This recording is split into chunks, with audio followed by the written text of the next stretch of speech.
Olá, pessoal. Eu sou a Gabriela Rocco, sou enfermeira da Unidade de Terapia Celular do Hospital Albert Einstein. Estamos aqui no HematoCast e é com muita honra que informo a minha convidada de hoje, Tânia Weisbeck. Tânia é especialista da qualidade do Centro de Oncologia e Hematologia do Hospital Israelita Albert Einstein e também é enfermeira. Bem-vinda, Taninha. Obrigada, olá a todos. Olá, Taninha. Vou olhar minha cola aqui, porque a gente é enfermeira, está sempre com a anotação em dia. Boa. Taninha, a gente vai bater um papo aqui sobre qualidade e segurança envolvendo a área de oncologia e hematologia, tudo bem? Tudo bem. Então, eu queria saber, a gente vê dentro da área da qualidade diversos profissionais atuando, então, tanto da área da saúde quanto da área administrativa. No conceito da qualidade hospitalar, qual a importância do profissional enfermeiro atuar dentro deste serviço? Boa pergunta, Gabi. É uma honra, inclusive, responder essa pergunta aí nessa semana de comemoração do profissional de saúde. E eu sou um pouco suspeita para falar sobre isso, a falar sobre temas aí que englobam tanto enfermagem como qualidade, são duas grandes paixões. E acredito muito que a essência do trabalho da enfermagem é coordenar o cuidado ao paciente. Então, toda essa prática diária na assistência faz com que o enfermeiro consiga desenvolver essa visão sistêmica que é tão fundamental para atuar com qualidade e segurança. A gente fala bastante de visão sistêmica, né, dentro das unidades de assistência ao paciente, mas isso o enfermeiro também tem que estar inserido nisso fora, né, nos bastidores. Com certeza. E, Taninha, por que você acha importante falar de qualidade e segurança, especificamente dentro do Centro de Oncologia e Hematologia? Bom, a gente está falando aqui em duas especialidades que têm tratamentos muito complexos envolvendo essas grandes áreas. E esses tratamentos são considerados tratamentos complexos porque a curva terapêutica desses tratamentos ela é muito próxima à curva de toxicidade. Então, o que acontece? Se houver algum evento relacionado com esse tipo de tratamento, com esse tipo de terapia, existe uma probabilidade de se ter um dano ao paciente. Então, a gente tem que pensar com cuidado, assim, com complexidade, com crítica, né, naquilo que a gente pode fazer de diferente para implantar a barreira sem que isso realmente atinja o paciente, diminuindo o risco. Que interessante, né? E a gente está com muita novidade vindo aí, né? A ascensão da terapia celular, programa de CAR-T, bispecífico, então é uma atualização e um conhecimento constante, né? Com certeza. E dentro do programa de terapia celular especificamente, se a gente englobar aí também transplante de medula óssea, a gente sabe que tem muito risco crítico envolvido, né?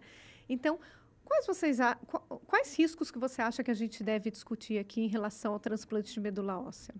Bom, quando a gente olha aí o processo do transplante de medula óssea, a gente tem que pensar no processo como um todo, né? Isso vai desde a indicação do paciente à terapia. Então, é fundamental que a gente consiga discutir isso de forma multiprofissional. Então, trazer a equipe médica junto com a enfermagem, a equipe multi, a gente consiga discutir quais são as indicações dessa terapia para o paciente, como fazer a avaliação pré, o que a gente pode levantar de riscos desse paciente durante a avaliação pré para que a gente consiga individualizar a assistência desse paciente. Então, a gente consegue pensar previamente naquilo que pode acontecer durante a internação e conseguir se antecipar a esses riscos, o que faz com que a gente consiga fornecer uma assistência mais segura. Nossa, que legal. Sempre o paciente no centro, né? Exatamente. E eu que conheço a sua jornada profissional, sei que você já passou por diversas acreditações hospitalares. Eu pensei a gente dar algumas dicas para quem vai passar por isso ou está em processo de reacreditação. O que eles podem fazer para se preparar? É uma boa pergunta também, porque tem muita dúvida relacionada a isso. Muita gente querendo ingressar nessa questão da acreditação específica, às vezes não sabe diretamente como começar. Então, a primeira dica que eu dou pode parecer um pouco óbvio, mas não é tão óbvio assim. A primeira questão é estudar o manual, né? Então, vamos ler o manual, vamos estudar, vamos tentar interpretar os padrões. Esses manuais são muitas vezes de acreditações internacionais, então a gente precisa fazer o deparo entre aquilo que é internacional, quais são os padrões que regem a prática de fora, fazer essa adaptação com aquilo que é a nossa prática aqui no dia a dia. tendo isso estudado, né, então tem algumas acreditações que elas acabam liberando alguns templates para mapeamento dos processos. Isso é aberto, né, e eles estão disponíveis no site de algumas dessas acreditações. Então, tendo isso em mãos, é importante que a gente consiga mapear os nossos processos para saber onde estão as nossas oportunidades de melhoria, sendo sempre muito transparente conosco mesmos, né? Então, trazer essa questão, o que realmente eu preciso mudar, né? Assim, estar aberto para essas oportunidades de melhoria, para os resultados e indicadores e traçar um plano de cuidados. Que interessante. Tânia, e voltando novamente sobre o transplante de medula óssea, né? A gente tem muito bem consolidado na área hospitalar os indicadores de uma forma geral, né? Os indicadores hospitalares de qualidade. Se a gente falar só de transplante de terapia celular, quais indicadores você acha importante a gente estudar assim especificamente? Bom, existe aí uma série de indicadores que são fundamentais para poder nortear a nossa prática, para poder nortear os processos de melhoria. E é sempre importante que todos os processos de melhoria realmente sejam pautados aí em dados, né?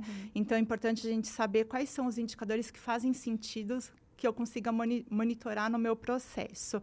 Então, tem alguns indicadores que são clássicos, né, que fazem todo sentido no processo de transplante e de terapia celular como um todo. Por exemplo, o indicador de infecção de corrente sanguínea associada a catéter, alguns outros indicadores de desfecho, como o tempo de enxertia neutrofílica e plaquetária, indicadores de sobrevida global, alguns indicadores relacionados a complicações, como incidência de doença veno-occlusiva hepática, incidência de GVHD, mas olhar também para indicadores de processo.